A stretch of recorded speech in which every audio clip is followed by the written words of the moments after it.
Čahoj lidi, já vás zdravím, je tady Albert u takové informačky, co se týká mého nového kanálu na YouTube.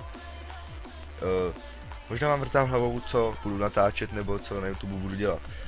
Na YouTube jsem se rozhodl, že budu natáčet let's playe. Zatím se budu pokoušet nahrávat Minecraft. Měl jsem připravený i jiné hry, jelikož a protože mi někdo na Steamu asi hacknul heslo, nebo nevím, prostě jsem přišel o účet Steam, kde jsem měl asi 12 hodin koupený Black Ops 2, takže jsem opravdu nadšený nebyl. A z toho důvodu zatím budu natáčet na Minecraft, než to nějak vyřeší support, protože dneska tam budu chtít poslat zprávu ohledně toho, že mi ho někdo ukradl. Takže zatím nahrávat na tento YouTube channel budu Minecraft.